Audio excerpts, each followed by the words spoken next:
मेरे प्रिय छात्र छात्राओं, मैं महेश झा, व्याकरण विषयक सहायक प्राध्यापक, कीर्ति नारायण कामाख्या संस्कृत महाविद्यालय महरैल मधुबनी, आप सबों के लिए आवृत्ति हेतु परम लघु मंजूषा ग्रंथस्थ 10 लकारार्थ निरूपण प्रकरण में नैयायिक मतानुसार 10 लकारार्थ विषयक जानकारी प्रस्तुत कर रहा हूँ। प्रवर्तक ज्ञान विषयो विधिरिति नैयायिका। प्रवर्तकं च कृति साध्यत्वेनेष्ट साधनत्व बलबदनिष्ठाननुबन्धित्वानां ज्ञानम्। अतस्तेषु लिंगशक्तित्रयं सुमेरुशृङ्गाहरण निष्फलाचरण मधु विषसंपृक्तान्न भोजनेषु प्रवृत्तिवारणाय यथासंख्यं त्रयाणामेव ज्ञानं प्रवर्तकम्। यत्तु समुदिते शक्तिरेकैवेति तन्न विशिष्य विशेषण भावे विनिगमका भावेन त्रिस्वेव पृथक् शक्तेः एवञ्च स्वर्गकामो यदेतेत्यादौ स्वर्गकामीयो यागः कृतिसाध्यः इष्टसाधनं बलबदनिष्ठाननुबन्धी चेति बोधः इत्येके। वस्तुतो नामार्थधात्वर्थयोर्भेदेन साक्षादन्वयस्या व्युत्पन्नतया तादृश यागानुकूल कृतिमान स्वर्गकाम इत्येव बोधः। कृतिसाध्यत्वं च प्रवृत्तिसाध्यत्वम् अतो न समुद्रतरणादो प्रवृत्तिः इष्टसाधनत्वं चेष्टनिष्ठा साध्यनिरूपकत्व मतो न तृप्तस्य भोजने प्रवृत्तिः बलबदनिष्ठानुबन्धित्वं तु स्वजन्येष्टोत्पत्तिनान्तरीयक दुःखाधिदुःखाजनकत्वं नहि सुखं दुःखेर्विना लभ्यते इति न्यायेन नान्तरीयकं किञ्चित् दुःखमिष्टोत्पत्तावश्यं भावि तदतिरिक्त दुःखराहित्यमेव तत्त्वम्।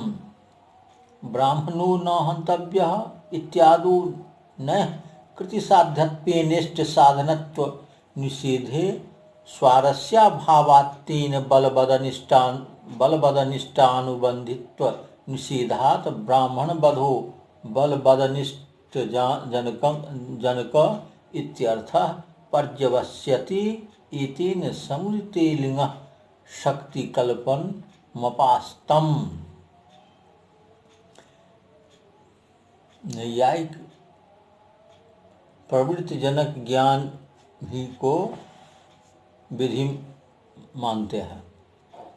प्रवृत्तिजनक 3 है: कृति साध्यत्व ज्ञान, यत्न साध्य वस्तु क्या है उसका ज्ञान, इष्ट साधनत्व ज्ञान, इष्ट साधन क्या है उसका ज्ञान, बलबदनिष्ठान अनुबंधित्व ज्ञान अर्थात बलवान अनिष्ट को जो नहीं लाने वाला हो उसका ज्ञान। इसलिए इन्हीं तीनों में लिंग की शक्ति है। यदि प्रवृत्ति में कृति साध्यत्व ज्ञान आवश्यक नहीं माना जाए तो मनुष्य सुमेरु पहाड़ की चोटी पर चढ़ सकता है, किंतु वह यत्न साध्य नहीं है। इसलिए सुमेरु श्रृंगारोहण में तथा तदारोहण में प्रवृत्ति नहीं हो पाती। प्रवृत्ति में 3 इष्ट साधनत्व ज्ञान आवश्यक नहीं माना जाए तो निष्फल जलतारण में मनुष्यों की प्रवृत्ति होने लगेगी, किंतु जलतारण से कोई भी इष्ट साधन नहीं हो पाता। इसलिए जलतारण, समुद्र लंघन आदि में प्रवृत्ति नहीं हो पाती है। प्रवृत्ति में यदि बल बदनिष्ठान अनुबंधित्व ज्ञान आवश्यक नहीं माना जाए तो मनुष्यों को मधु विष से मिले हुए अन्नों के खाने में भी प्रवृत्ति होने लगेगी, किंतु वह बलात्कार अनिष्ट करने वाला है ऐसा विचार कर उसमें प्रवृत्ति नहीं होने पाती। इसलिए क्रमशः तीनों का ज्ञान प्रवर्तक है, यह नैयायिकों का मत है। इसमें और किसी ने यह जो कहा है कि जिस प्रकार फल और व्यापार दोनों में धातु की शक्ति है उसी प्रकार उक्त तीनों अर्थ में एक ही माना जाए तो तीनों के पृथक पृथक शक्ति मानने में शक्ति के बाहुल्य से गौरव भी नहीं होगा। तात्पर्य के निश्चय विशेष बल से विशेष विशेषण भाव भी सिद्ध है, किंतु यह कहना ठीक नहीं। तात्पर्य निश्चय बल से विशेष विशेषण भाव मानने में कोई प्रमाण नहीं है, इसलिए तीनों में पृथक शक्ति मानना आवश्यक है। ऐसी समस्या में स्वर्ग कामो ये इस स्थल में स्वर्गकामी याग यत्न साध्य है, उसमें इष्ट का साधन होता है और बलवत अनिष्ट नहीं है, ऐसा कोई कहते हैं। यथार्थ में तो नामार्थ धात्वर्थ के भेदेन साक्षात अन्वय अव्युत्पन्न है, इसलिए यागानुकूल यत्न से स्वर्ग कामना सिद्ध होती है, यही भेद होता है। प्रवृत्ति साध्य ही कृत साध्य यत्न साध्य है, इसलिए समुद्र तैरने आदि में प्रवृत्ति नहीं होती। इष्ट साधन उसी को कहते हैं तो इष्ट वस्तु के साधन में उपकार हो, इसलिए तृप्त मनुष्य को भोजन में प्रवृत्ति नहीं होती है। बल बदनिष्ठान अनुबंधित्व उसी को कहते हैं कि जो यज्ञ से उत्पन्न होने वाली इष्टोत्पत्ति में अवश्यम भावी अधिक से अधिक दुख को पैदा नहीं कर सके, बिना दुख के सुख नहीं मिलता। इस न्याय के अनुसार अवश्यम भावी कुछ न कुछ दुख इष्टोत्पत्ति में जरूरी रहता है, उससे अतिरिक्त दुख रहित ही को सुख कहते हैं। ब्राह्मणो न हंतव्यः, अर्थात ब्राह्मण को नहीं मारना चाहिए। इस स्थल में कृति साध्यत्व इष्ट साधनत्व इन दोनों के निषेध में तात्पर्य नहीं है, किंतु बल बदनिष्ठान अनुबंधित्व निषेध से ब्राह्मण बद्ध बलवत अनिष्ट करने वाला है, उसमें तात्पर्य है।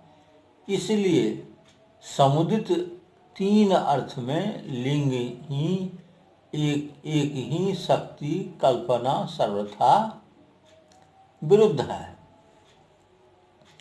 यद्यपि प्रकृत्यर्थान्वित स्वार्थबोधकत्वं प्रत्ययस्येति व्युत्पत्त्या नयर्थे बलबदनिष्ठाननुबन्धित्वान्वयो असंभवी, तथाप्यन्यथानुपपत्त्या एतदतिरिक्तस्थले एव सा व्युत्पत्तिः। अतएव नातिरात्रे षोडशिनं गृहाणातीत्यादौ षोडशी ग्रहणाभाव इष्ट साधनमिति बोध इति दिधीति कृतः। न हन्तव्य इत्यादो हनना भाव विषयकम कार्यमिति बोध इति गुरुवः। ननु पचति इत्यादो लडाद्यर्थ वर्तमानत्वादे यत्ने एवान्वयान् न सा व्युत्पत्ति मैवम्। यत्र प्रत्ययत्वं तत्र प्रकृत्यर्थान्वित स्वार्थ बोधकत्वम् इति व्याप्तेः। यह प्रत्ययार्थः स्वप्रकृत्यर्थस्य विशेष्यतया भासते इति व्याप्तिश्च।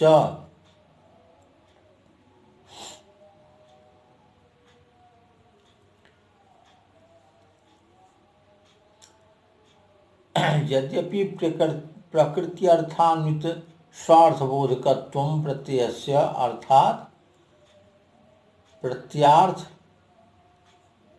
प्रकृत्यर्थ इसके साथ प्रत्यार्थ प्रकृत्यर्थ के साथ अन्वित होकर स्वार्थ का बोधक होता है। इस व्युत्पत्ति के द्वारा नए अर्थ में बलवत अनिष्ट का अन्वय असंभव है। तो अगत्या नए अर्थ में अतिरिक्त स्थल में ही वह व्युत्पत्ति लगती है, ऐसा मानना आवश्यक है। इसलिए नातिरात्रे षोडशीनम गृह्णाति, अतिरात्र में षोडश को ग्रहण नहीं करें। यहाँ षोडशी ग्रहण का अभाव इष्ट साधन है, यह बोध होता है, ऐसा दिधिकार का कहना है। ब्राह्मणो न हन्तव्यः, यहाँ हनन भाव विषय कार्य है। यह गुरु लोगों का विचार है। यदि यह कहा जाए कि पचती इस स्थल में लडाद्यर्थ वर्तमानत्व आदि के यत्न ही में अन्वय हो जाएगा, उस व्युत्पत्ति की क्या आवश्यकता है, पर यह कहना ठीक नहीं होगा, क्योंकि जहाँ प्रत्यार्थ रहता है वहाँ प्रकृत्यर्थ का अन्वय होता है। जो प्रत्यार्थ है वह प्रकृत्यर्थ का विशेष्य है। यह व्याप्ति जागृत है, इसलिए प्रोक्त व्युत्पत्ति मानना आवश्यक है।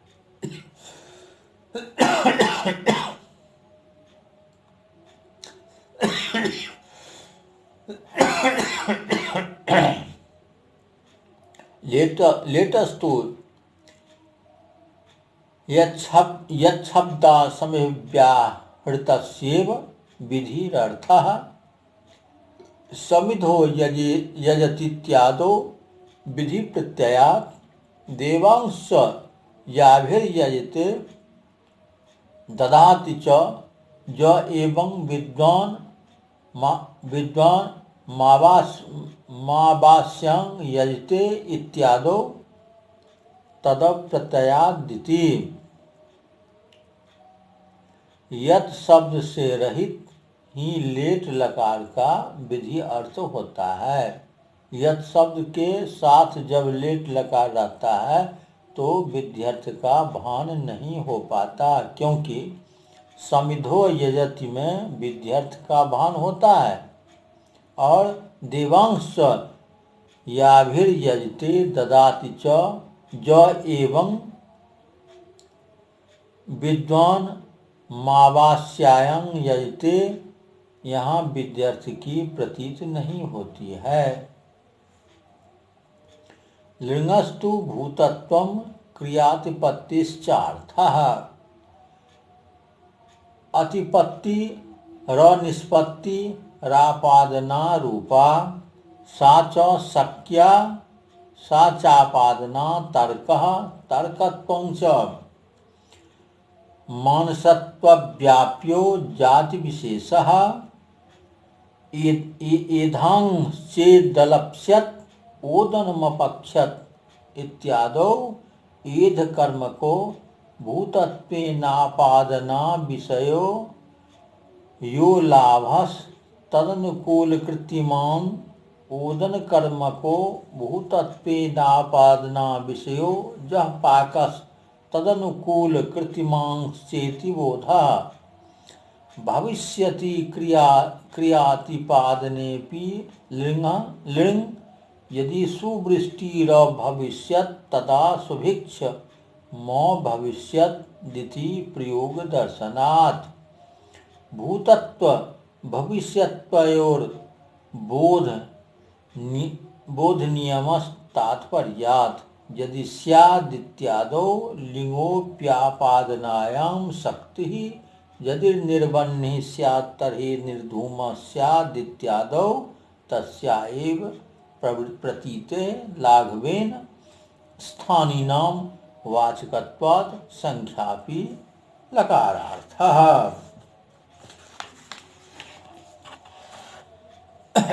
लिंग लकार का अर्थ भूत और क्रिया की असिद्धि अर्थ है।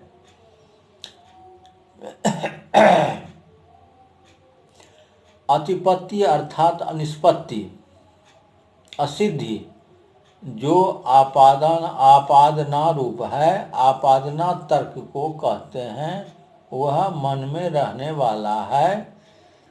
जिसे तर्क वितर्क कहते हैं। जैसे लकड़ी यदि मिलती तो भात पक जाता, यह उदाहरण लिंगनिष्ठ भूत अर्थ का है। यदि सुंदर वृष्टि होगी तो सुभिक्ष होगा, यह उदाहरण लिंगनिष्ठ भविष्यत क्रियाति पत्ति अर्थ का है। भूत भविष्यत का बोध का निर्णय तात्पर्य के निश्चय वश होता है। यदि स्यात् इन स्थलों में लिंग आपादना में अर्थ तर्क में भी शक्ति है, क्योंकि यदि आग नहीं होती तो धूम भी नहीं होता। यहाँ आपादन अर्थ की प्रतीति होती है। लकार का अर्थ संख्या भी होता है, क्योंकि स्थानीय ही को वाचक मानने में लाघव है। आदेश तो बहुत है, इसलिए उसे वाचक मानने में गौरव है। इस प्रकार 10 लकारार्थ प्रकरण संपन्न होता है। धन्यवाद।